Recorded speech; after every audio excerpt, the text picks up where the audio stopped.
Mr. Prime Minister, I think the standing room only audience speaks for itself about this historic occasion. Good afternoon, everyone. I'm Fred Kemp. I'm President and CEO of the Atlantic Council, and it's an enormous pleasure to welcome you to this afternoon's event with His Excellency Dr. Abdullah Hamdok, the Prime Minister of the Republic of Sudan. We are incredible.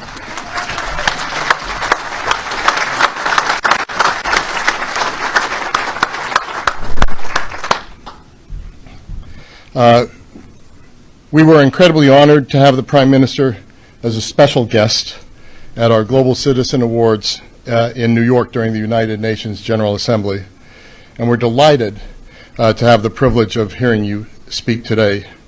Mr. Prime Minister, thank you for being here at an incredible moment in your country's history. After 30 years of autocratic rule, we find ourselves at what is truly an inflection point. For decades, Sudan held an unenviable notoriety among the pariah nations of the world, denounced as a haven for and sponsor of Islamist extremists and terrorists, including, for a time, the founder of Al-Qaeda, and a flagrant abuser of human rights of its own people.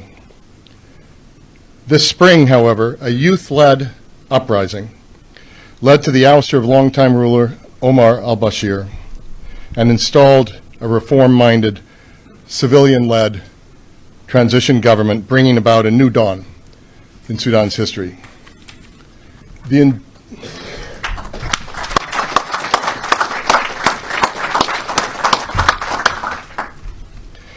enduring image that has emerged from months of popular protests is both heroic.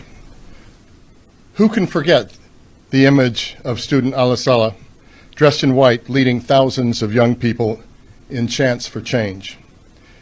And incredibly optimistic, a Sudan that is tiptoeing back to the international community after decades of isolation, a Sudan that has Christians as well as Muslims, Africans as well as Arabs represented in its government.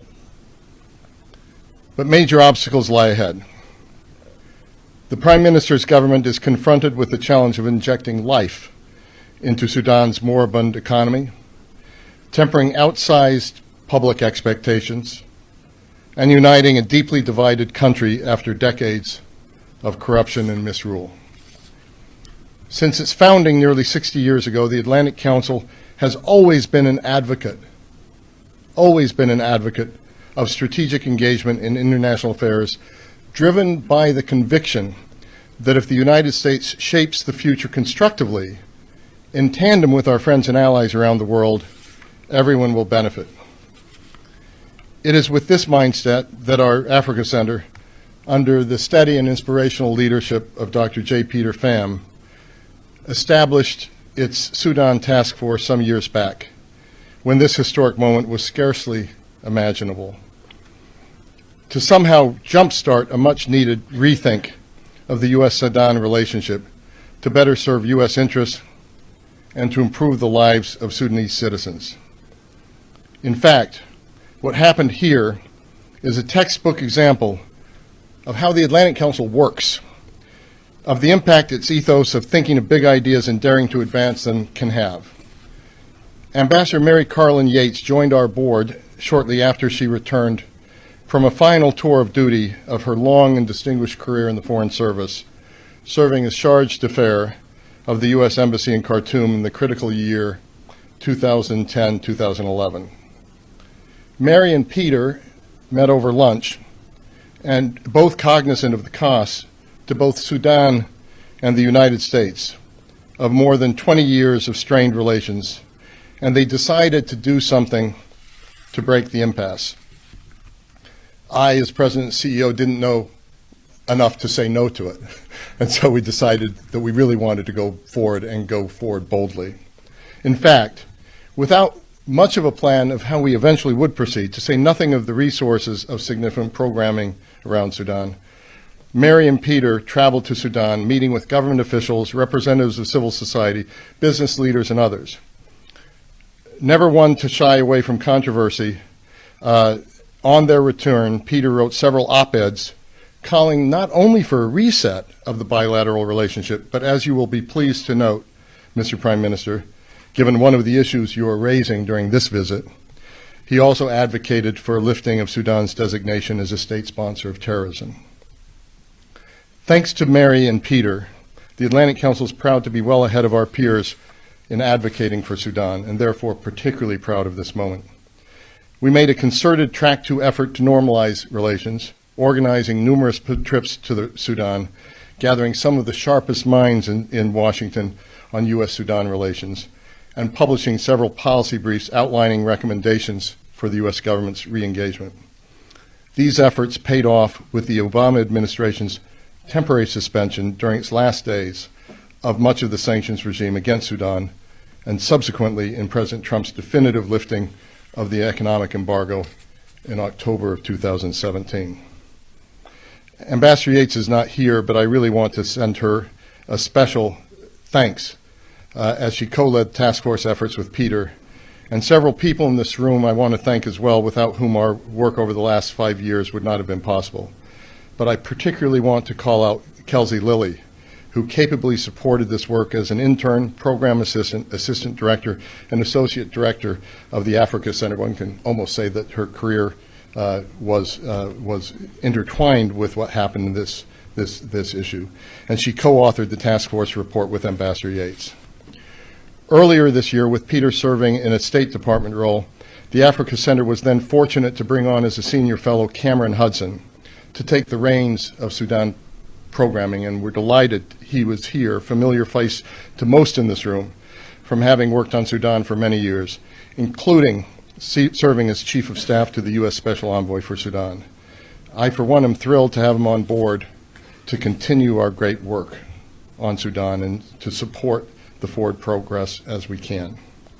After the Prime Minister's remarks, Cameron will moderate a discussion with His Excellency, and I invite you to all participate in the conversation by writing your questions on the white index cards on your chair and handing them to the Atlantic Council staff, who will collect them through today's events. So write questions on the cards and hand them to the staff, passing them down the aisle. For those many who are watching online, please feel free to tweet your questions to @AC Africa Center, and we will do our best to incorporate your input into the discussion. With that, it is my great pleasure and honor to welcome His Excellency, the Prime Minister of Sudan, for this historic occasion.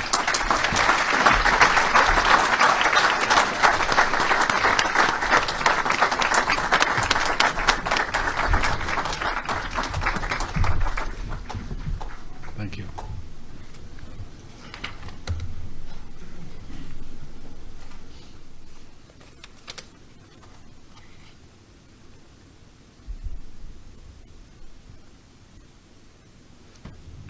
Good afternoon, everybody, CEO, distinguished honorable excellencies. In our part of the world, we say all protocol formalities are observed. Thank you very much. It is indeed an honor and a great pleasure to address this public event organized by the Atlantic Council in my capacity as the Prime Minister of the Transitional Government in Sudan. So thank you very much, leadership, staff of the Atlantic Council, for making this possible. I'm very delighted to be here. I would like to express our thanks and appreciation for the continuous support the American people in all their walks of life, administration, think tanks, institutions.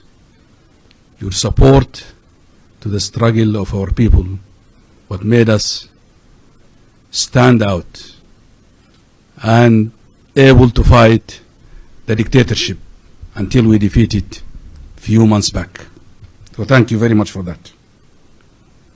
In these few remarks, I would like to share with you a brief on the transitional period priorities, challenges, and some of our achievements so far. So let me start with that. I am sure, are you hearing, is the microphone working well? Sure? Because I could hear the echo.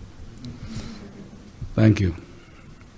I'm sure you have followed what happened in Sudan over the last months, but certainly over the year. This month, December last year, witnessed the beginning of what proudly as Sudanese we call it our revolution, and proudly we compare it to great events that took place in the world in the recent history.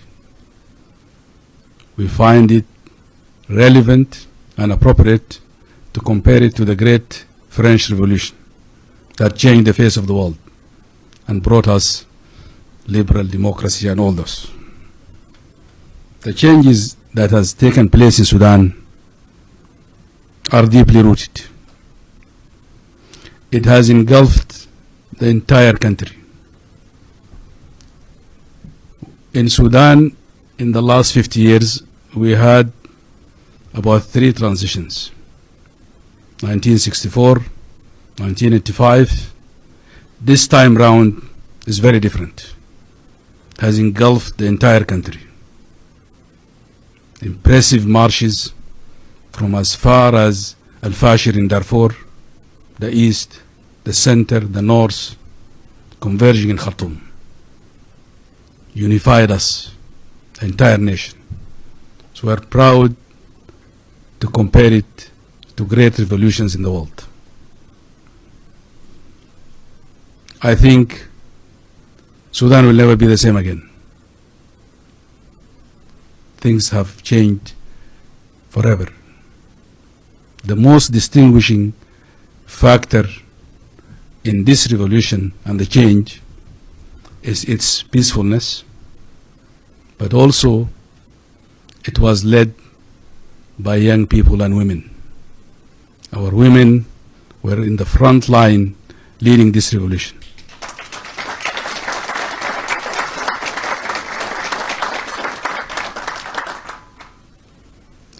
Also, it has been very impressive, resilient movement.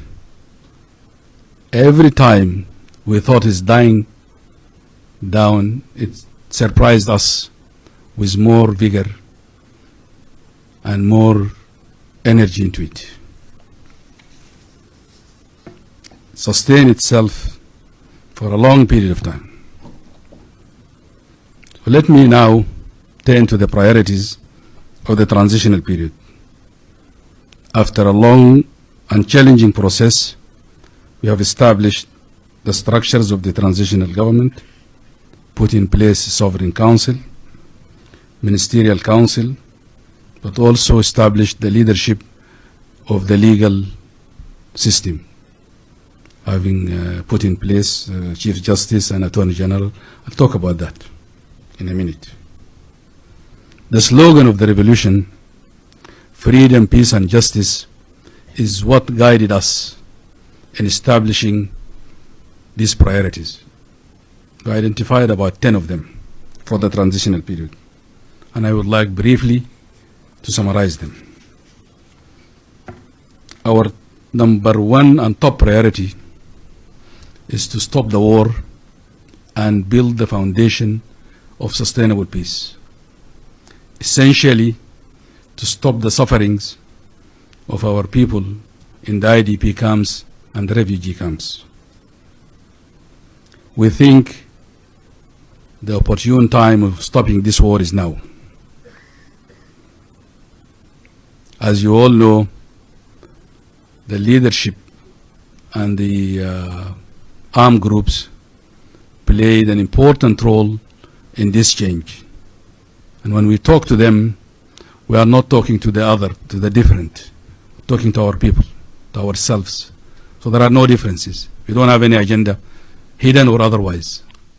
That's why we think we could not achieve peace during this transitional period. It will be a distant dream. It wasn't by chance that my first visit outside Khartoum was to Juba, for two reasons mainly. One, the symbolism of this relationship between Sudan and South Sudan. We are one nation. History obliged us, maybe mistakes and all that, to stay in two states, but we are one nation. Our brothers and sisters in South Sudan voted overwhelmingly for independence, 98% of them. So South Sudan independence should not and cannot be compromised. But we can live together as two sisterly nations. We share the longest borders, over 2,000 kilometers.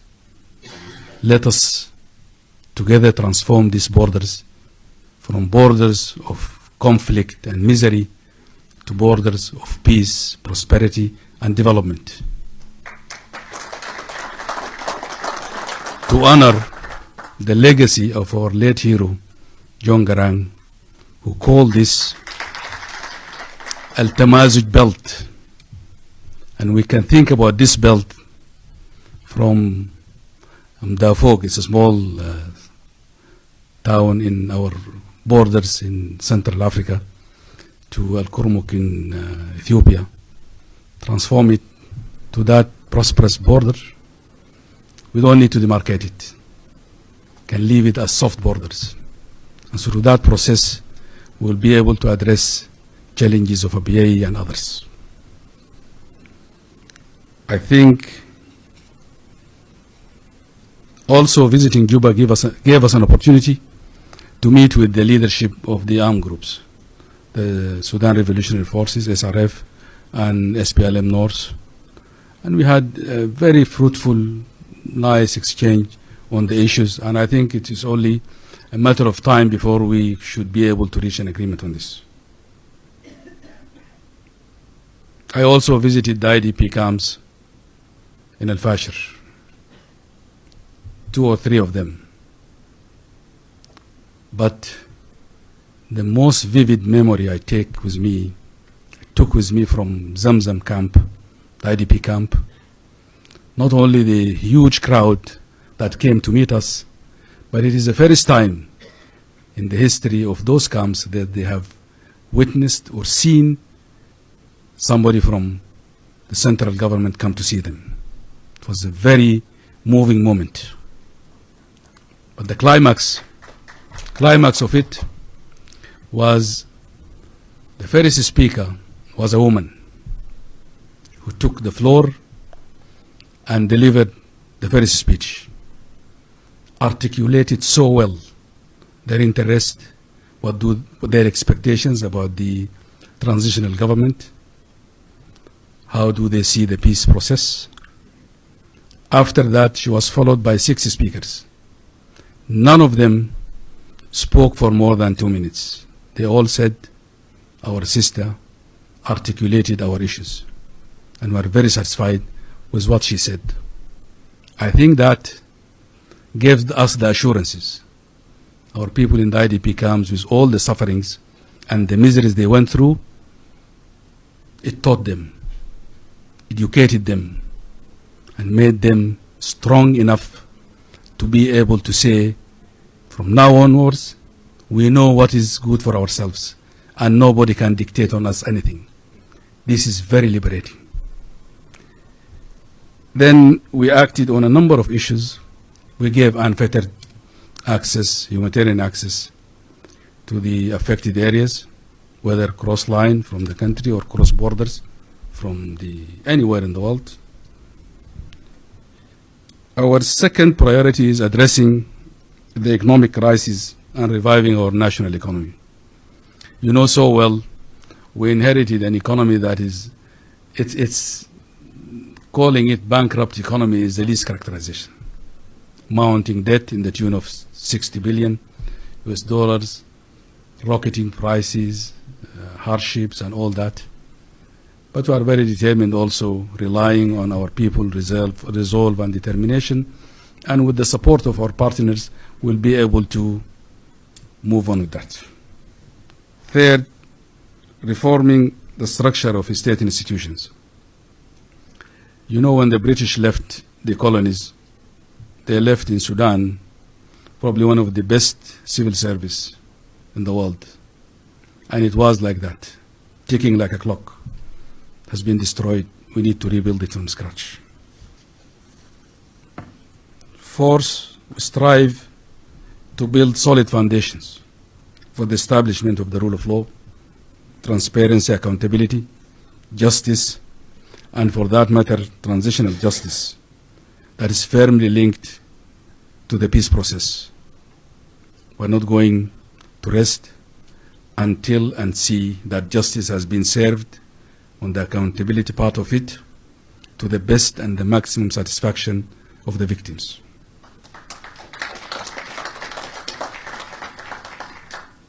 Combating corruption and addressing issues of the recovery of stolen assets is key priority. Billions of dollars were lost during the last 30 years. We will not rest until we recover it back in the interest of our people. 6, we work towards fair and well-deserved women participation and representation in the structures of the transitional government. As I said earlier, our women were in the front line leading this revolution. And I can share with you, I think you know it very well, in the cabinet we have 4 women members of the cabinet. Wala here, the Minister of Sports and Youth. But also, we gave Sudan its first Foreign Affairs Minister. First Chief Justice is a woman. Very rare commodity in our region. In our Sovereign Council of 11 members, we have 2 women. One of them from our Coptic community. The symbolism of that, a very small Coptic community, but this is intended to address our diversity, our respect to it. Diversity, if managed well, can be a source of prosperity and strength.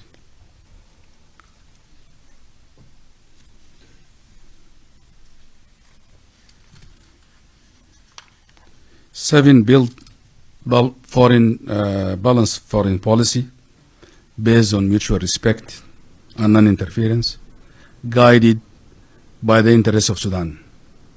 For 30 years, we had a foreign policy that has landed us all kind of ills in the world. You know them. 8, address youth unemployment and opportunities. And here, we would like to create an environment that would allow us to create an environment with give hope to our young generations, our talent. We don't want them to take this very dangerous journey across the Mediterranean. We want them to stay because losing them, we are losing our future. So we have to create that environment which create quality jobs, create an environment of respect to human rights, good governance that would allow this young talent to see future in the country. 9, address social issues and priorities of focusing our resources on health, education, human development. No nation in the world has developed without seriously addressing the issue of building human resources.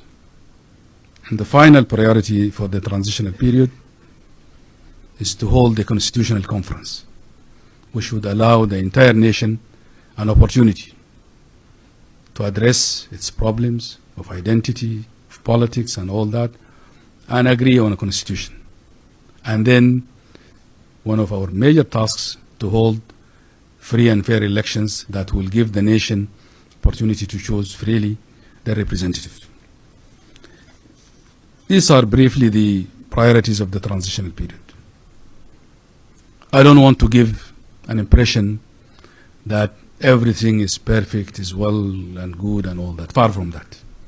Still have so many challenges, and just maybe I will briefly share with you some of these major challenges. One, the challenge of getting it right in the peace process. We have so many challenges here. Many armed groups, the danger of having parallel tracks of negotiations. There is also the challenge of having regional and international interest and interference in our affairs. But I think staying together we'll be able to mount that. Second challenge is linked to the economy. The issue of subsidy, debt, and funding short-term requirement of the transition. Subsidy eats probably 30 to 40% of our budget. As I said, we have a mounting debt. All these are challenges of the transitional period. The challenge of building and reforming and restructuring state institutions, whether it is the security sector reform or public sector reform, these are all challenges we have to deal with. Of course, Ambassador Booth, as we've been saying over the last 2-3 days here in Washington, the elephant in the room is the issue of the delisting of Sudan from the state sponsoring terrorism. This issue has a lot of bearing on so many processes, not to mention the debt, investment, but also opening the country at large. But this is something, unless it is addressed, all these other processes will not take. Then lastly, the challenge of the political challenges of the transition. How to manage expectations. Our people have very high expectations about this change. So the ability to manage it. And here I think we take it on ourselves to be very open, frank, transparent with our people. We know that it's a legacy of 30 years. It cannot be resolved and addressed overnight. But we will be very open with that. And I think because we don't have any interest other than our people's interest, we should be able together to mount it. Then the challenge of inclusiveness and representation and all that. The challenge of establishing and creating a national project. I think for 30, 40, 50, 60 years, to be exact, 63 years, we failed, or let me be more positive, we did not succeed in creating a national project for our country. It's an opportunity now. Let us together work on creating that national project whereby we agree on how Sudan should be ruled and leave the issue of who should rule Sudan to the choices of our people.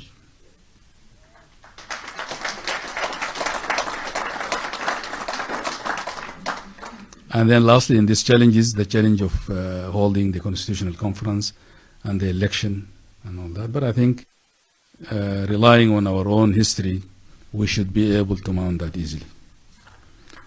Let me just lastly, maybe briefly outline our expectations from our partners and friends.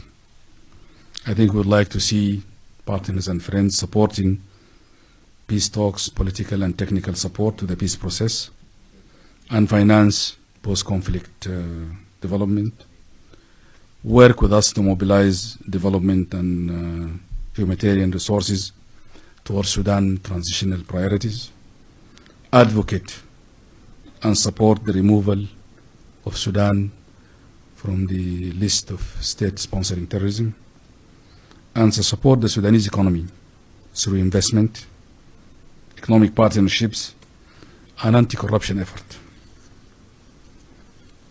Also provide capacity development support for state institutions and all that. Sudan hope to achieve full cooperation with the international community and partners. I think what happened in Sudan, in that sea and a region full of crises and riddled with conflicts, Sudan provide hope if we get it right in Sudan and work together, there is a success story that is emerging. So let us work together and make that a success. Thank you very much.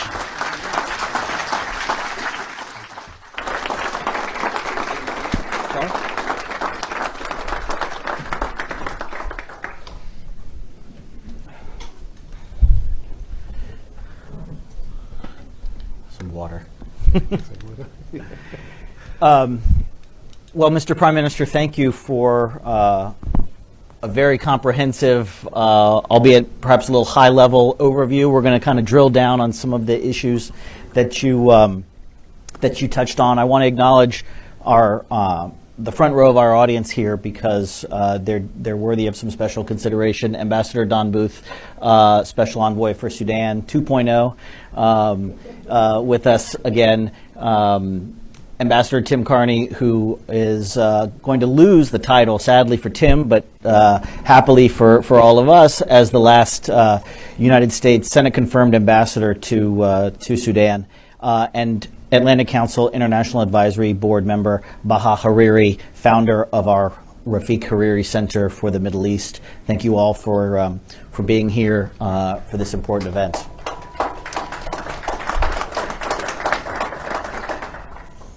So there's not much excitement about your trip here, clearly, given the large attendance and raucous reception that you've received, and you've had a big week in Washington already. And so I want to talk a little bit about the historic nature of this visit and what it's achieved, but also, as you touched on earlier, how you manage the outsized expectations of your population, who are now kind of free from 30 years of autocratic rule. You see the kind of unbridled enthusiasm that has released, and your presence here represents for them. So first, how has Washington been thus far? How has the reception been? And when you've spoken to U.S. officials, what has been the roadmap that you have heard? And what can you tell to the rest of Washington and to your own citizens here about what we can expect in the future of the bilateral relationship during the transition period? Thank you very much, Cameron. As I said, I'm very delighted to be here. But I think I would like to start with the announcement by the Secretary of State on restoring relationship between our nation at the level of ambassadors. This could never have taken place in an opportune time. Thank you so much. This signals the beginning of a relationship, but drawing a line, so that this will provide, I think, huge opportunities in the cooperation between our two nations. We'll be very delighted to take it to further heights. So I think it was, if we go back with nothing but this, we would have achieved our mission here over the last few days. Mm-hmm. But having been here in DC for the last 2-3 days, first, you would be observing and seeing the complexity of the institutions and the structures here, from administration to the Hill to the think tanks and all that. It has been an extremely important, useful visit for us. Afforded us the opportunity to exchange views, listen to our American friends and partners, know their concern.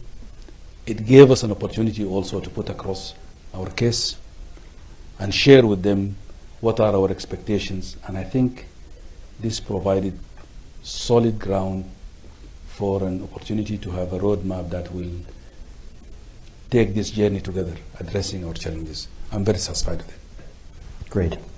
I want to address some of the skeptics who might be out there, and I know you've heard some of the skepticism. Partly this is because Washington has a 30-year history with Sudan that is not all good, and certainly doesn't reflect the inspirational remarks that you just made.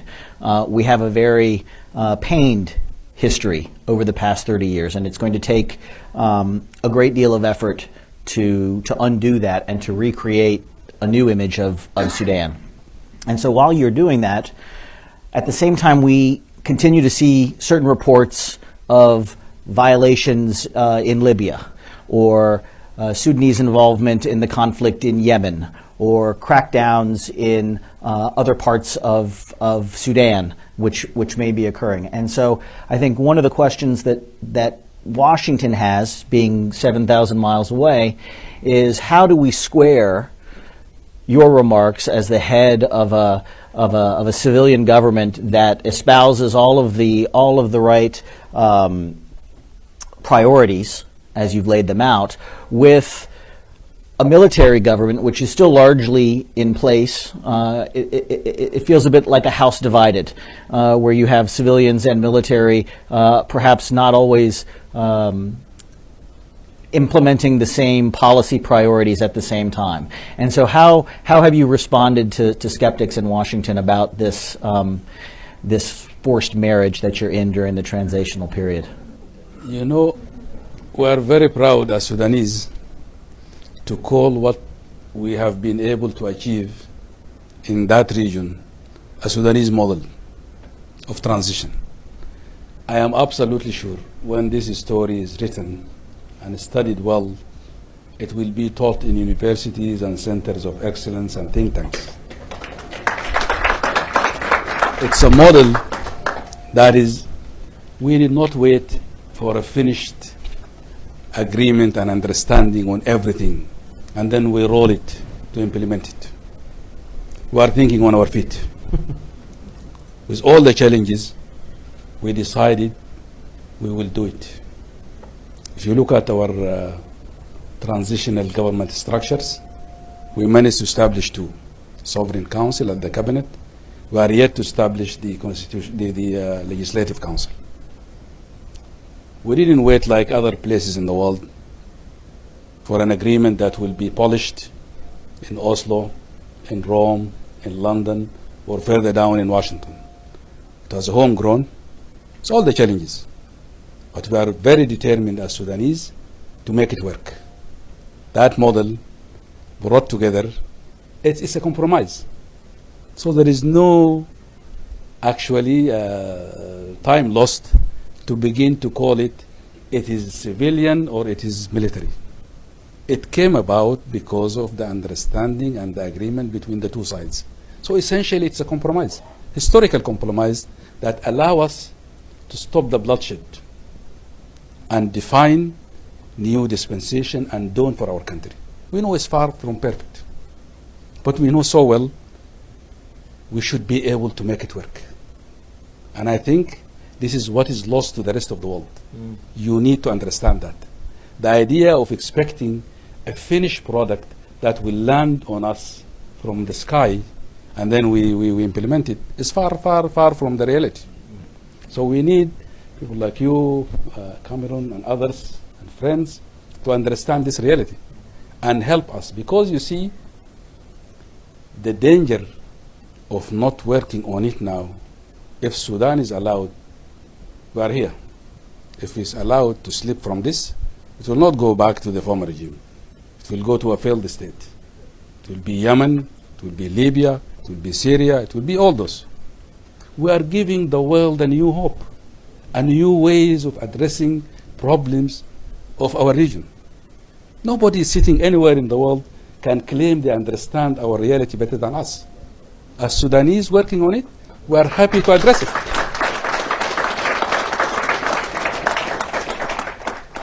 And I can assure you, with all the problems in the minds of people, this partnership is working. Okay, so I'm going to pin you down on that and explore that question a little bit. I'm glad you said that. Very happy. I'm glad you said that. Because again, in Washington, they look at not just the institutions, but they look at the individuals. And there are individuals, and there, well, it might be the wrong premise, but nonetheless, people look not just at the institutions, but at the individuals who occupy those institutions.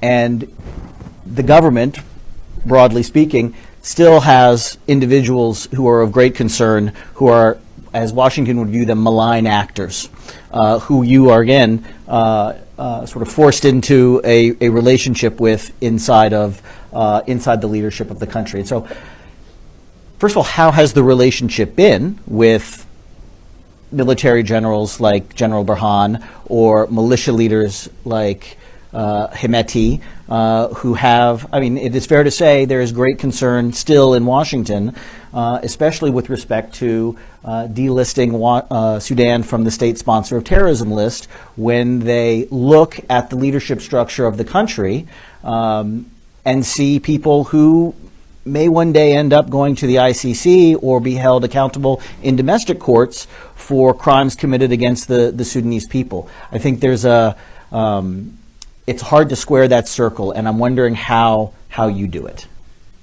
Can we be candid here? It's just us. Yes. The Atlantic Council started years back advocating for the delisting of Sudan. I don't know, did that happen in a democratic environment? It wasn't. So let us understand and appreciate the situation then was far worse than anything you could describe today. We are not saying it's perfect, but we are saying it's a step in the right direction. Let us help it. Work with us together.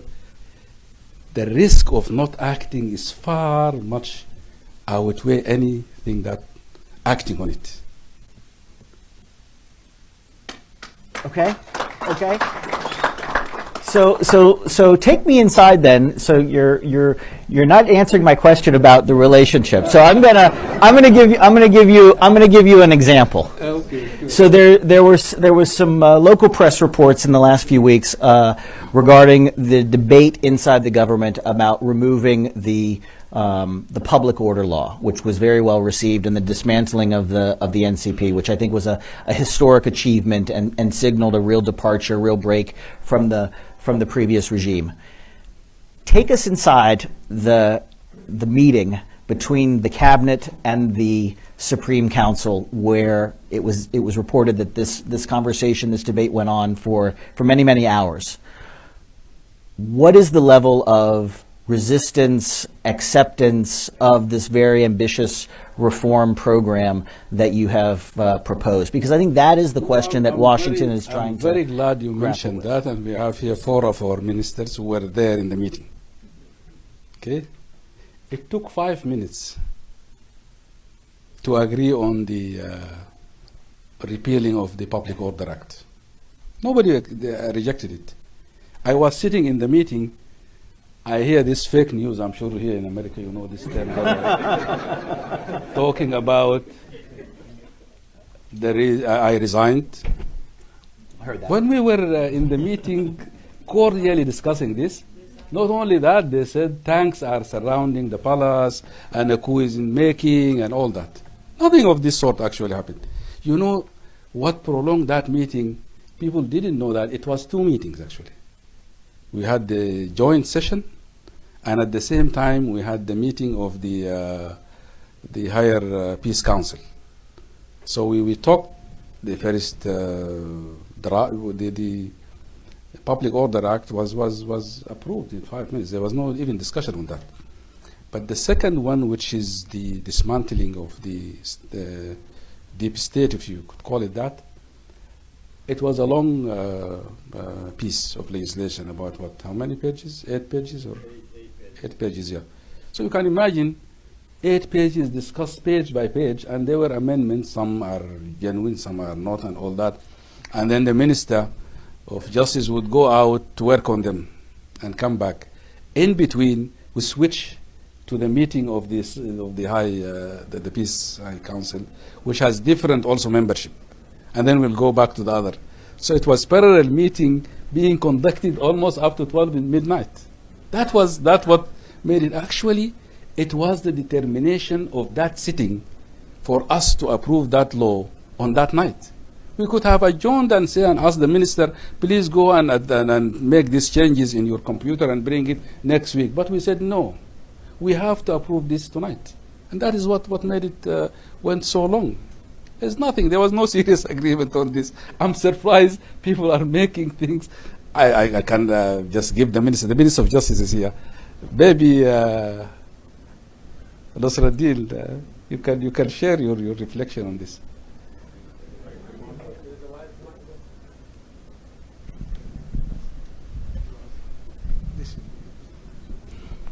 So maybe I can even come here. Okay, thank you very much. I am very happy to be here. Before I speak about that night, I would like just to say that our relationship with our counterparts in the Sovereign Council is very good, and we are working as one team, whether from the civilian part or from the military part. This is a very necessary partnership, and it will be an example, as the Prime Minister mentioned, of how to actually have a successful transitional period. With regard to the adoption of the dismantling of the former regime act, we actually submitted the act to them, and they received it actually the same day. And we gave them like 2 hours just to read the act, because we were very keen to pass it that night. And I told the two councils that this law has been actually approved by the streets. People are waiting outside and they are expecting us to act. The members of the Sovereign Council, including the military members of the Sovereign Council, said actually we have been waiting for this law to come to us for a long time. And we are very happy that it is here, but we need some more time to read it. We had a 2-hour break. They went and they came back with very constructive comments and suggestions. So I am very glad to report that we had differences, but they were very constructive differences, and they only helped us improve the law and have a very good version of the law. So that was my experience, and thank you very much.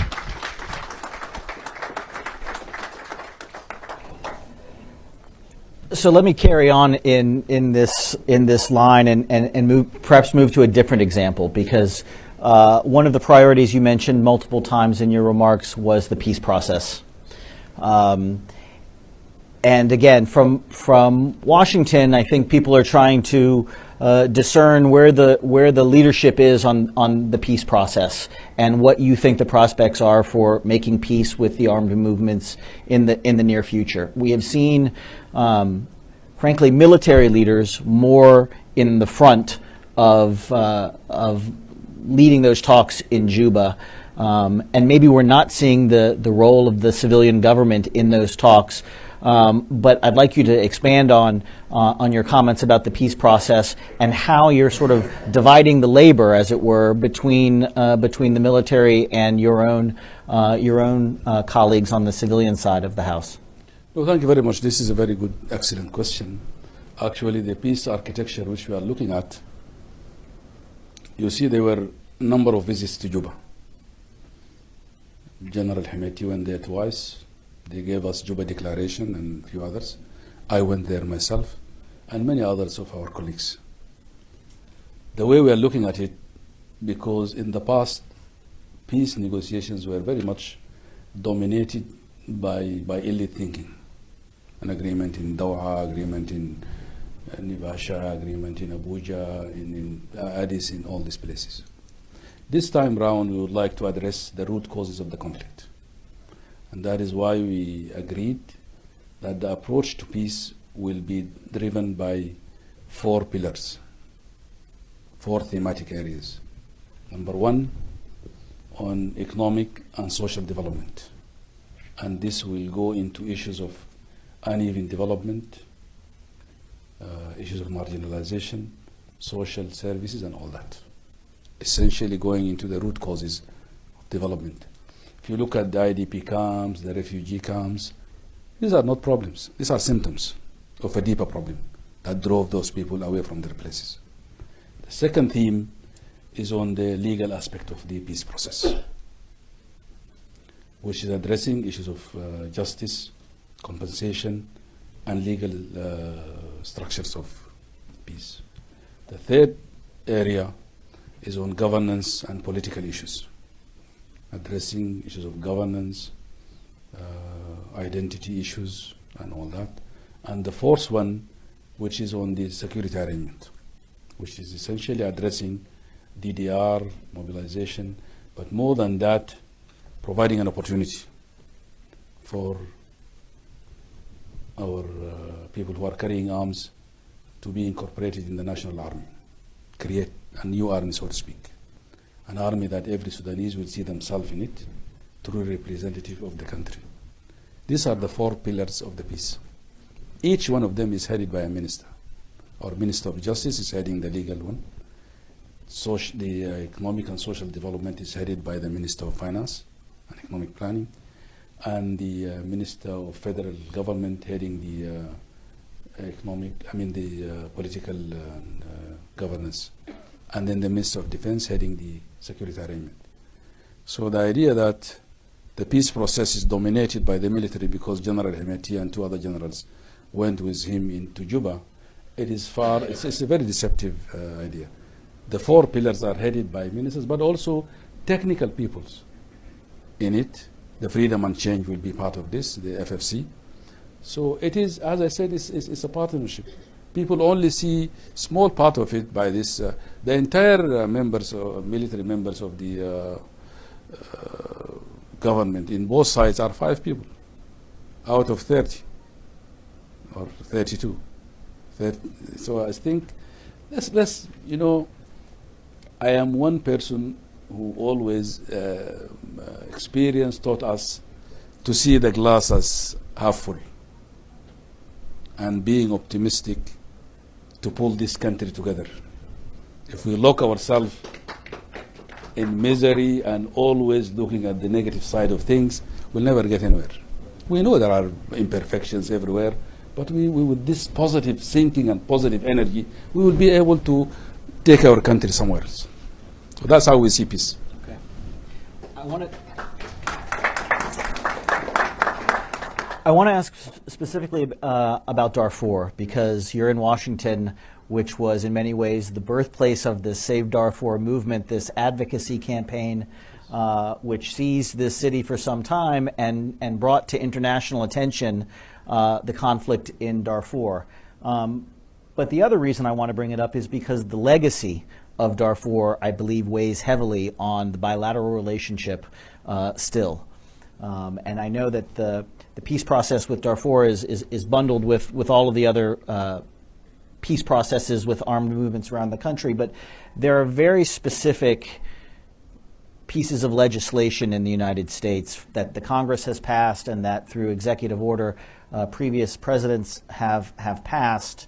And in fact, I was recently reminded that there are 30 American states which have individual sanctions on Sudan for actions related to the conflict in Darfur.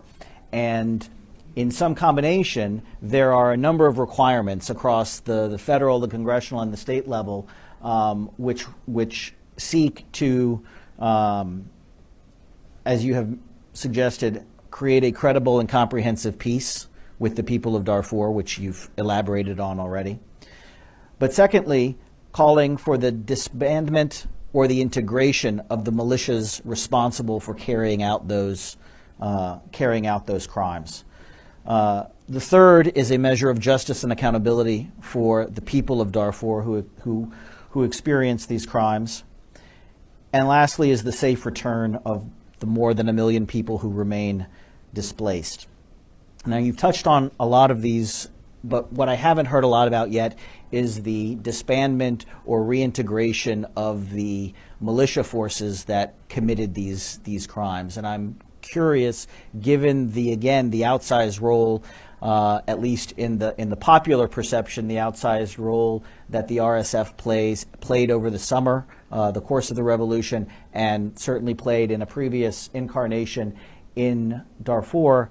What is the conversation like? What is the thinking like right now about broadly security sector reform and the future of that particular militia, given that there are specific pieces of legislation in this country that would prohibit the ultimate lifting of sanctions if that issue is not addressed?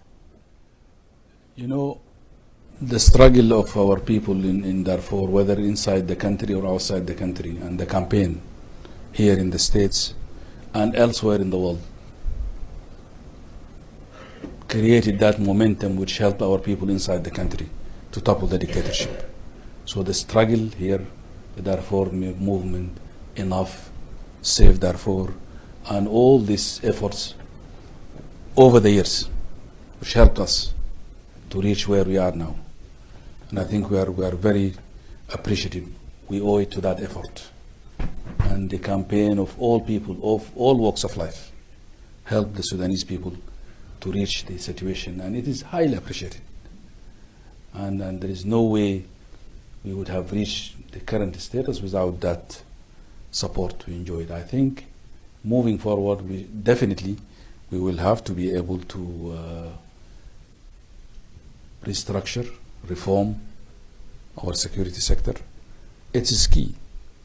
I said earlier, the one pillar of the peace is the security arrangement, which will look into the DDR and all that. But the most important part of it, we would like as Sudanese to create a new army with new culture, with new tradition, and with new orientation. An army that is truly national, like our orientation in the constitution and all that. Religion, ethnicity, and all these things does not unify us. What unifies us is citizenship. And we want to create an army that is built on those foundations.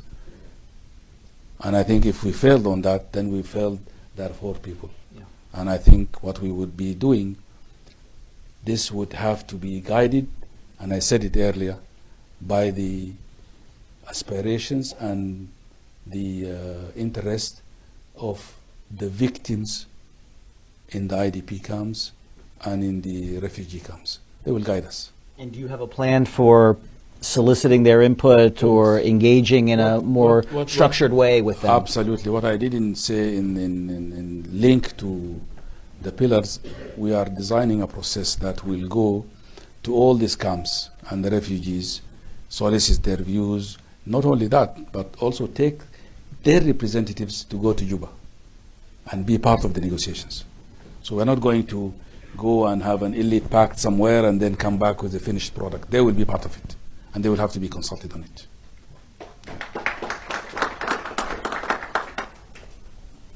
I would be remiss if I did not bring up, as you called it, the elephant in the room. I leave that to you.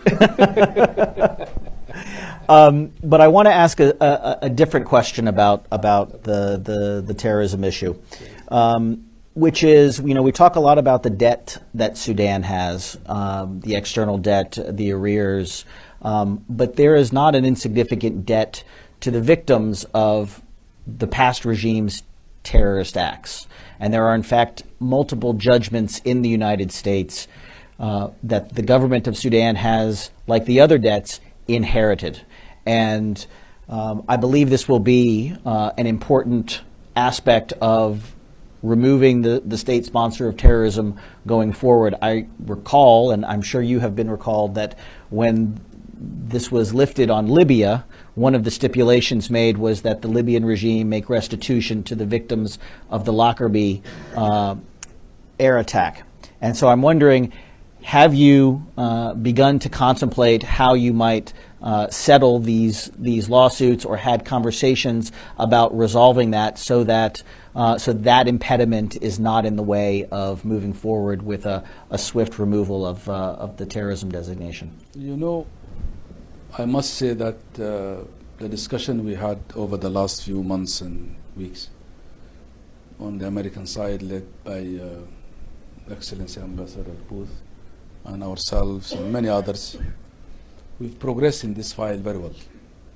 There was a long list of requirement conditions came even from the former regime. And I think we were able together to tick a number of them. The humanitarian access, religious freedom, tolerance, human rights issues, all those we are okay with them. Even the issue of the terrorism. We are Sudanese as a people. We've never supported terrorism or anything of that sort. It was the former regime that supported this. So we are getting into a better understanding on this file every time we are talking together. When it comes to the claims, you know, we are also as a nation victims of terrorism that inflicted on us by the former regime. But we accepted this as a corporate responsibility. And we are negotiating. We have a team actually here in New York from our side, negotiating with our counterpart from the State Department very well. And I think we are making progress in this. And we hope we will be able to reach a conclusion on that. We took full responsibility as corporate responsibility. So it's fair to say you're optimistic that this is moving in the right direction. I think so. Okay. It is. At least this is something we agree on. Yeah. Okay. So I have a list of questions from the audience, and I'm going to use the moderator's prerogative to amend and edit a few of them for length. But there is one here that I want to ask about, which is it's a provocative question about the reunification of Sudan and if that could ever be a potential. But I want to add to that, given your new role as chairman of IGAD, not that you don't have enough on your plate already, but you have to now fix the region and not just your country. How do you see yourself playing a role, especially given the importance of South Sudan, as you mentioned in your remarks? So this feeds into the question of, do you ever anticipate or could you ever envision a reunification? But more importantly, now that you have this chairmanship of IGAD, how can you use your good offices to assist your brothers in South Sudan traverse a very, very difficult time in their very young history? You know, as Africans, 1963, our founding fathers established the Organization of African Unity. And Nkrumah, the great leader of Ghana, said, the independence of Ghana has no meaning if the rest of the continent is under colonial rule.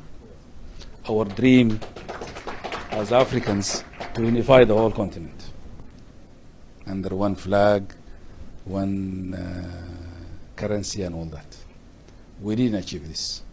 So the idea of unifying North and South, it will continue to be a dream. Okay? We might achieve it one day, but at least for today, let us live together as good neighbors. There is a lot we can do together with these borders. Let's leave them as soft borders and all that. But I think the South is helping us by hosting our peace talks. We should be able to reciprocate that and host their peace talks in our country. Actually, the discussion I had with President Salva Kiir, I told him, take a leaflet from our book. Don't wait for a finished agreement. Start somewhere, and we can help each other to get somewhere. The former regime might have been inciting, might have played the trade-offs and all this, but now we don't have any other interest other than the interest of our people on both sides. Let's work together to address this. Of course, IGAD give us a more added, actually, importance, and you're right, that we will be able to help them addressing the challenges of their peace agreement. But working together, I guess there is a dawn of change in the entire region, particularly the northern part of IGAD, and we should be able to fix this. Another question from our audience is about Sudan's role in Yemen, and I would expand it to perhaps include other conflicts in the region. We cited Libya as another example. The question is, how much are you aware of the military or the militia's role in these conflicts, and is there anything that you hope or can do to curtail Sudan's perhaps malign regional actions? You know, when it comes to Yemen and many other places, this is a legacy we inherited. I think the conflict in Yemen has no military solution, whether from us or from anywhere in the world. It has to be resolved through political means. We will help our brothers and sisters in Yemen and play our role with the rest to help them address this. The soldiers, the Sudanese soldiers in Yemen, there are not many. I think the minister is here. Probably with the last group that came back. 15 to 5. Yes. 5. Yes. So it's going down. 5,000. Yeah, it's about 5,000. But these are some of the legacies we inherited from the previous regime. And I think, as I said, there is no military solution there. And we should be able to address that in the near future. But I think the bottom line is we should be able to help in a political solution for the Yemen crisis. So you would anticipate being able to return Sudanese troops from the war in Yemen? Absolutely. Okay. I think this is the time for our last question. We're coming up on our stop time. And there's a question from the audience about capturing the assets of the previous regime and the fact that this is perhaps a very dangerous exercise, given that there are entrenched interests in the country who are still associated with that regime. How do you go about reclaiming stolen assets? How do you go about reclaiming the assets that are still under the control of powerful forces, the military, and others? There are two types of assets here. The assets that are inside the country.